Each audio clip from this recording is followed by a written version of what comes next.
শেখ হাসিনা অবশ্যই দেশে ফিরবেন একদিন এবং সসম্মানেই ফিরবেন। আসসালামু আলাইকুম দর্শক, গুঞ্জন হোক কিংবা গুজব হোক, এ কথা তো বেশ কিছুদিন ধরেই শোনা যাচ্ছে যে সাবেক প্রধানমন্ত্রী দিল্লিতে অবস্থানকারী বা আওয়ামী লীগের সভানেত্রী শেখ হাসিনা যে কোনো সময় দেশে ঢুকে পড়তে পারেন। তিনি নিজেও এমনটা দাবি করে আসছেন। গত 2 দিন আগেও তার একটি যে অডিও রেকর্ড আমাদের সামনে এসেছে, সেখানেও তিনি বলছেন যে আমি আসছি এবং তার দৃষ্টিতে যারা অপরাধী তাদের বিচার তিনি করবেন, দলীয় নেতাকর্মীদের উদ্দেশ্যে বলছিলেন। এখন তিনি কি সত্যিই আসছেন? আর যদি এসে থাকেন, সরকারের পক্ষ থেকে কী ব্যবস্থা নেওয়া হয়েছে এমন প্রশ্ন কোথাও কোথাও থেকে উঠছে। ঠিক এই ধরনের একটি রিপোর্ট করেছে ভারতের কোনো কোনো গণমাধ্যম, যেমন দ্য ওয়ালে একটি প্রতিবেদন প্রকাশিত হয়েছে 9 এপ্রিল বুধবার। এই প্রতিবেদনে যেটি বলা হচ্ছে যে শেখ হাসিনাকে দেশে ফেরাতে গোপনে তৎপর বা সক্রিয় হয়ে উঠেছে আওয়ামী লীগ। সংগঠনের প্রতিটি ইউনিট থেকে 200 থেকে 250 নেতাকর্মী 1 সপ্তাহের মধ্যে ঢাকা জড়ো হতে নির্দেশ দেওয়া হয়েছে এবং এ ধরনের একটি গোপন রিপোর্ট বাংলাদেশের অন্তর্বর্তীকালীন সরকারের হাতে পৌঁছেছে। সেই রিপোর্টের ভিত্তিতে পুলিশ সদর দপ্তর থেকে বেশ কিছু নির্দেশনা দেওয়া হয়েছে। সেই নির্দেশনা কি বলা হয়েছে, যেটি এই প্রতিবেদনে বলা হচ্ছে, দাবি করা হচ্ছে। 1 নম্বর হচ্ছে সকলের গতিবিধি পর্যবেক্ষণ করতে হবে।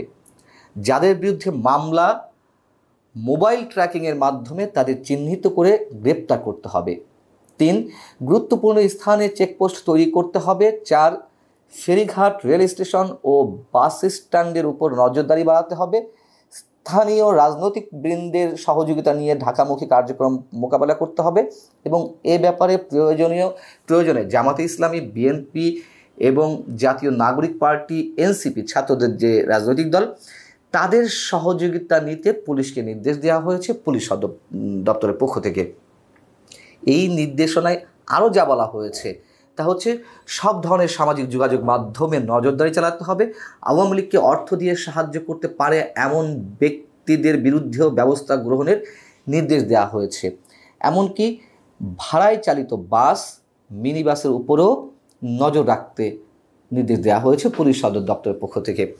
এখন এই ধরনের নির্দেশনার খবর নাকি আওয়ামী লীগ পেয়েছে। আওয়ামী লীগ আবার যেটি দাবি করছে তা হচ্ছে যে এই দলের বা আওয়ামী লীগের নেতাকর্মীদের নতুন করে জেলে পুরতেই সরকার এই ধরনের একটি কাল্পনিক গোয়েন্দা রিপোর্ট তৈরি করেছে।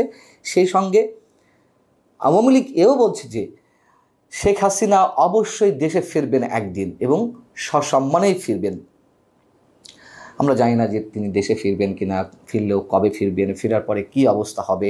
যেসব গুঞ্জন গত 3-4 মাস ধরে শোনা যাচ্ছে তা আদৌ কতটা বাস্তবে প্রতিফলন ঘটবে তার, এগুলো এখনও গুঞ্জনের মধ্যেই রয়েছে, আমরা এটুকু বলতে পারি। তবে আরেকটি সিগনিফিকেন্ট খবর হচ্ছে, নিশ্চয়ই আমরা বলতে পারি বা সন্দেহ করতে পারি শেখ হাসিনা কেন্দ্রিক বা ভারত বাংলাদেশের যে সম্পর্ক এই মুহূর্তে রয়েছে, সেই জায়গা থেকে এ ধরনের কোনো সিদ্ধান্ত এসেছে কিনা সে প্রশ্ন উঠতে পারে। বিষয়টি হচ্ছে যে বাংলাদেশ 2020 সাল থেকে ভারতের যে ট্রান্সশিপমেন্ট সুবিধা পাচ্ছিল সেটি বাতিল করা হয়েছে। ট্রান্সশিপমেন্ট বলতে আমরা নিশ্চয় অনেকে জানি যে, যেমন বাংলাদেশ দিয়ে যদি উদাহরণ দিই, বাংলাদেশের কিছু পণ্য ভারতের ভূখণ্ড হয়ে তৃতীয় অন্য কোনো রাষ্ট্র, নেপাল, ভুটানের মতো রাষ্ট্রগুলোতে রপ্তানি করা হচ্ছিল এবং সরাসরি যদি বাংলাদেশের পণ্যবাহী গাড়ি ভারতের ভেতর দিয়ে তৃতীয় কোনো রাষ্ট্রে যায় সেটি হবে ট্রানজিট।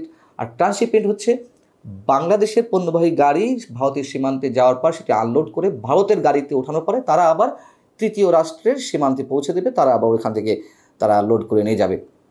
এই হচ্ছে ট্রান্সশিপমেন্ট। তো সেই সুবিধাটি বাতিল করা হয়েছে এবং এটি এমন এক সময় বাতিল করা হলো যখন গত 5-6 দিন আগে মাত্র, গত শুক্রবার, থাইল্যান্ডে ভারতের প্রধানমন্ত্রী এবং আমাদের প্রধান উপদেষ্টার মধ্যে যে বৈঠকটি হলো, সেই বৈঠককে কেন্দ্র করে বাংলাদেশ সরকারের পক্ষ থেকে বা বাংলাদেশ সরকারের কোনো কোনো কর্মকর্তা যে দাবি করে আসছিলেন, বিশেষ করে প্রধান উপদেষ্টা প্রেস সচিব, যে এর মধ্যে দিয়ে বাংলাদেশ ভারতের সম্পর্কে বরফ গলেছে, তারা বা ডক্টর মোহাম্মদ ইউনূস নরেন্দ্র মোদীকে বোঝাতে সক্ষম হয়েছেন শেখ হাসিনা বাংলাদেশে অস্থিতিশীল করতে কী কী করছে, ডক্টর মোহাম্মদ ইউনূসকে যথাযোগ্য সম্মান প্রদর্শন করা হয়েছে ইত্যাদি ইত্যাদি। প্রশ্ন হচ্ছে, যদি তাই হয়ে থাকে তাহলে ভারত এই মুহূর্তে এই ধরনের একটি পদক্ষেপ নেবে কেন? দুঃখিত। যদিও ভারতের পররাষ্ট্র মন্ত্রণালয়ের মুখপাত্র রণধীর জয়সওয়াল এই বিষয়ে সাংবাদিকদের প্রশ্নের জবাবে যেটি বলেছেন তা হচ্ছে, তিনি বলছেন, বাংলাদেশে প্রদত্ত ট্রান্সশিপমেন্ট সুবিধার ফলে আমাদের বিমানবন্দর এবং বন্দরগুলোতে দীর্ঘ সময় ধরে উল্লেখযোগ্য যানজট তৈরি হয়েছিল। লজিস্টিক বিলম্ব এবং উচ্চ ব্যয় আমাদের নিজস্ব রফতানিকে বাধাগ্রস্ত করছিল এবং আটকে যাচ্ছিল। হ্যাঁ, আমরা যদি জানি বাংলাদেশের পণ্যবাহী গাড়ি সেখানে বন্দরগুলোতে প্রতিদিন 20-25টি গাড়ি সেখানে পৌঁছাতো, কিছুটা যানজটের সৃষ্টি হচ্ছিল। সেখানকার পোশাক রপ্তানিকারক যারা ব্যবসায়ী রয়েছেন তারাও দীর্ঘদিন ধরে এই আপত্তি জানিয়ে আসছিলেন যে বাংলাদেশে এই সুবিধাটা বাতিল করা হোক, বাংলাদেশের কারণে তাদেরকে নানান ধরনের জটিলতায় পড়তে হচ্ছে। কিন্তু এই মুহূর্তে কেন, যখন বাংলাদেশ ভারতের দুই সরকার প্রধানের বৈঠক নিয়ে অনেকটা আশাবাদী হওয়ার সুযোগ তৈরি হয়েছিল কারো মধ্যে, সেখানে এই ধরনের একটি সিদ্ধান্ত নেওয়াতে কি এটি মনে হচ্ছে না যে ভারত আসলেই কোনো অর্থনৈতিক চাপে বাংলাদেশকে ফেলতে যাচ্ছে বা বাংলাদেশকে বিশেষ কোনো চাপে ফেলতে যাচ্ছে? আবার এ প্রশ্ন উঠতে পারে যে ভারত থেকে তো পণ্য বাংলাদেশে আসছে, বরং শেখ হাসিনার সময় গত শেষ বছরে যে পরিমাণ পণ্য এসেছিল তার চেয়ে 17% পণ্য 2024-25 অর্থ বছরের প্রথম 9 মাসে 17% পণ্য বেশি এসেছে।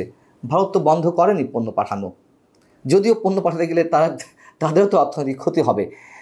কিন্তু এই ধরনের কোনো বিশেষ চাপে ভারত রাখতে শুরু করেছে কিনা বাংলাদেশকে আমরা জানি না। বিষয়টি হয়তো তেমন হতেও পারে, নাও পারে। তবে যদি এটি করে থাকে তাহলে আমার মনে হয় এটি ভারতের যদি এই ধরনের কোনো উদ্দেশ্য থেকে থাকে সেটি মোটেই সমীচীন হচ্ছে না। তাহলে বাংলাদেশেও ভারত যে ধরনের সুবিধা পাচ্ছে সেগুলোকে বাংলাদেশ বাতিল করে দিবে, এমন একটা পর্যায়ে কি আমরা যেতে চলেছি?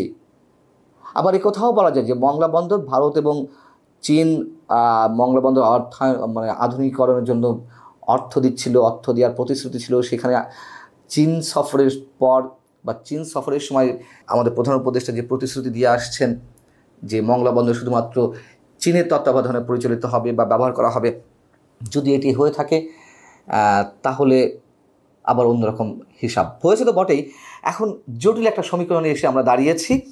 আর ভারতের এই নির্দেশনাটি, বাংলাদেশের ট্রান্সশিপমেন্ট বাতিলের এই নির্দেশনাটি এমন সময় এলো যখন যুক্তরাষ্ট্রের যে মাত্রাতিরিক্ত শুল্ক বিশ্বের বিভিন্ন দেশের সাথে সাথে বাংলাদেশের উপরেও আরোপিত হয়েছে এবং এর জন্য বাংলাদেশের পোশাক রপ্তানিকারকরা যে ভয়ঙ্কর বিপদের মধ্যে পড়েছেন, চামড়াজাত পণ্য রপ্তানিকারকরাও যে পরিমাণ সমস্যার সম্মুখীন হতে যাচ্ছেন, তার মধ্যে ভারতের এই সিদ্ধান্তটি নিশ্চয়ই আমাদের জন্য একটি বাড়তি বোঝা।